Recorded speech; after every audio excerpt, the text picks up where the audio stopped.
जय श्री राम। हर हर महादेव। अंजनेय काव्य श्रृंखला के 27वें एपिसोड में और मुद्रिका प्रकरण के 7वें अंक में मैं पुरुषोत्तम मिश्र आप सभी का अपने काव्य चैनल धर्मध्वजा में हार्दिक स्वागत करता हूं। पिछले अंक में हनुमान जी श्री राम और सुग्रीव का मेल करवाते हैं, दोनों में अग्नि को साक्षी रखकर मित्रता करवाते हैं। फिर सुग्रीव भगवान श्री राम को आभूषण दिखाते हैं जो भगवती सीता ने आकाश मार्ग से ऋषिमुख पर्वत पर गिराए थे, और अपनी राम कहानी श्री राम को सुनाते हैं कि किस प्रकार उनके बड़े भाई वाली ने उनका सर्वस्व छीनकर उन्हें राज्य से निकाल दिया था। यह सुनकर श्री राम वाली वध की प्रतिज्ञा कर सुग्रीव का राज्याभिषेक करते हैं। तब सुग्रीव श्री राम से वाली के बल पराक्रम का बखान करते हैं और उनकी बात सुनकर श्री राम अपने धनुष पर हल्की सी टंकार देते हैं, तो उसकी ध्वनि से समस्त धुरंधरों के प्राण सूख जाते हैं। यहाँ तक आपने पिछले अंक में देखा सुना। अब हम आगे बढ़ते हैं। एक तीर प्रभु भेदे, सात ताल पाताल, सकल कपि स्वीकारिहि, यह कालहु के काल। तब हनुमान जी भगवती सीता से कहते हैं कि हे माता।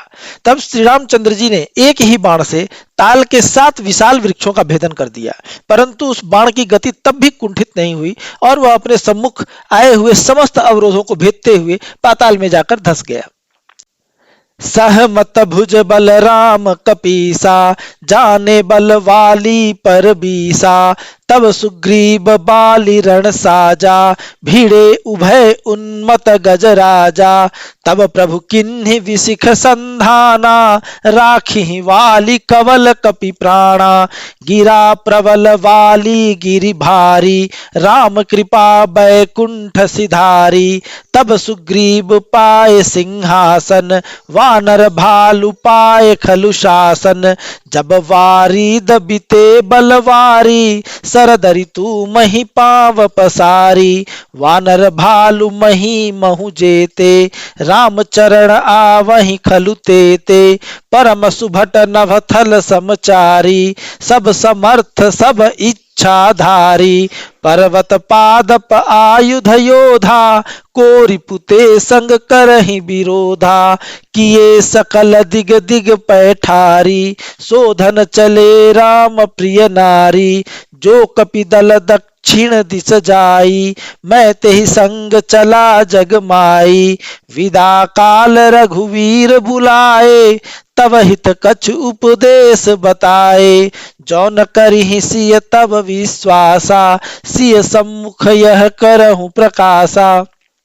तब हनुमान जी माता सीता से कहते हैं कि श्री राम के भुजाओं के बल से संतुष्ट होकर सुग्रीव ने जाकर वाली को युद्ध के लिए ललकारा और फिर दोनों महाबली वीरों के बीच भीषण संग्राम प्रारंभ हो गया। दोनों भाई वाली और सुग्रीव एक दूसरे के साथ 2 महान प्रबल और पागल हाथियों की तरह लड़ने लगे। जब सुग्रीव कमजोर पड़ने लगे तब श्री राम ने वाली के ऊपर बाण चलाया और उनकी बाणों की चोट खाकर वाली मृत्यु को प्राप्त हुए। सुग्रीव को समस्त वानर और भालुओं का स्वामित्व प्राप्त हुआ। फिर जब वर्षा की ऋतु बीत गई, जब सारे बादल पानी बरसा बरसा कर थक गए, तब सुग्रीव के आह्वान पर पृथ्वी के समस्त वानर और भालू श्री राम के पास आए और उन्होंने श्री राम के चरणों में प्रणाम किया। ये समस्त वानर अत्यंत ही बलशाली थे और जल, थल तथा आकाश में स्वच्छंद भाव से विचरण करने में समर्थ थे। पर्वत के शिखर और विशाल वृक्ष ही इन वानरों के अस्त्र शस्त्र थे और इतने दुर्जय कि महान से महान शत्रु भी इनके सामने जाने से पहले ही 10 बार सोचे। तो श्री राम और सुग्रीव के दिशा निर्देश पर ये समस्त वानर चारों दिशाओं में आपको खोजने के लिए निकल पड़े। जो वानरों का दल दक्षिण दिशा की तरफ चला, हे माता, मैं हनुमान उसी दल के साथ आया।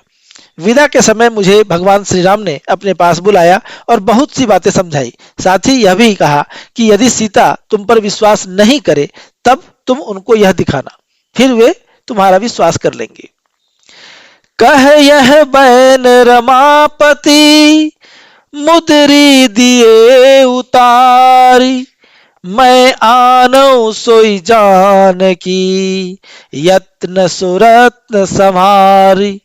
तो यह कहकर श्री रामचंद्र ने अपने हाथों से वह मुद्रिका उतारी और मुझे दे दिया, और हे माता, मैं उस मुद्रिका को बहुत ही यत्न से संभाल कर यहाँ तक लाया हूँ।